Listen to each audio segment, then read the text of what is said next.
Chcete vědět, jaké jsou výhody moderního kotle? Abychom si rozuměli, lokální topidla, jako například krbová kamna, krby, akumulační kamna a sporáky, většinou vytápí jen místnost, ve které jsou umístěna.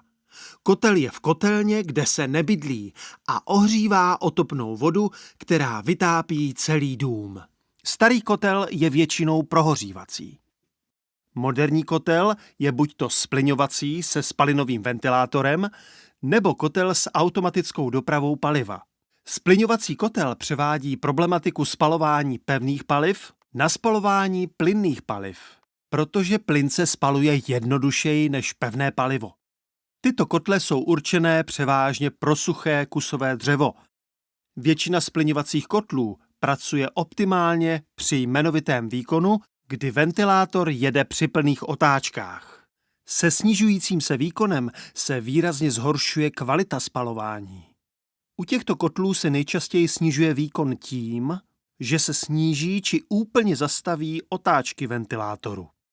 Chceme docílit toho, aby kotel jel vždy na plný výkon, a proto je důležitá instalace akumulačních nádob. Akumulační nádoba je vlastně takový zásobník tepla.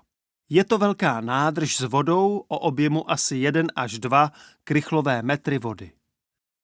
Když je dům dostatečně vytopen, přebytečné teplo se ukládá do vody v akumulačních nádobách. Takže kotel může být dál provozován na jmenovitý výkon.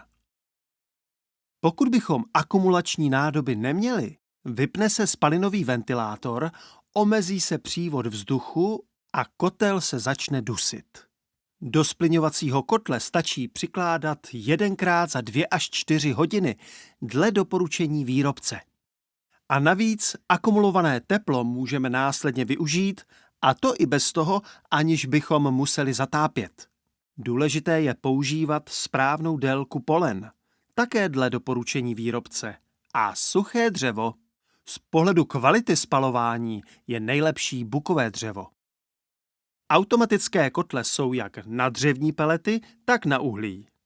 Perioda přikládání do zásobníku paliva je 1krát za den, ale klidně i za týden nebo za rok.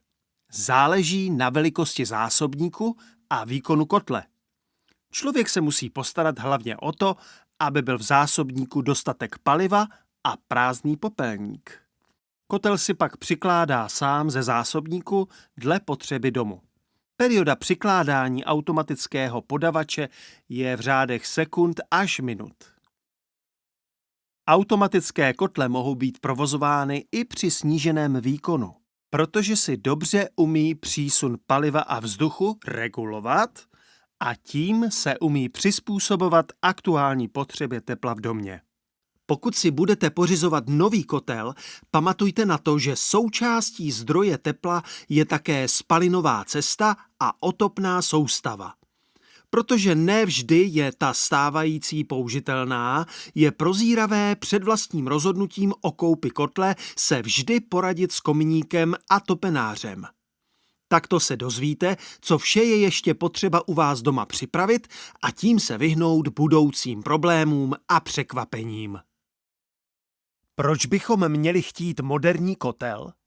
Za prvé, od září roku 2024 nesmí být dle novely zákona o ochraně ovzduší provozovány kotle, které nemají aspoň 3. třídu.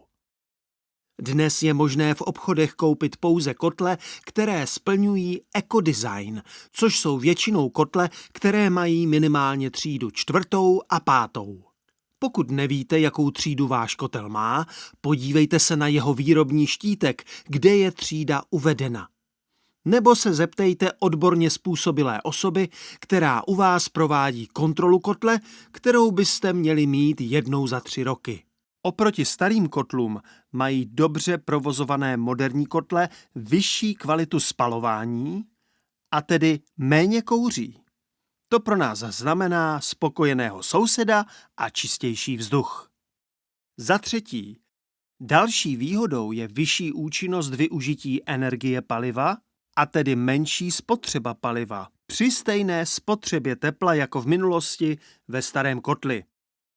Čtvrtou výhodou je také vyšší tepelný komfort. Teplotu v místnosti si regulujete v čase tak, jak vám to vyhovuje. Pátou výhodou je také pohodlnější obsluha. Tolik se nenaběháte a máte s obsluhou méně starostí. A konečně za šesté, můžete využít dotace na výměnu starého kotle za moderní napevná paliva nebo tepelné čerpadlo. Rozhodnutí je na vás a volba nejlepšího řešení je vždy individuální.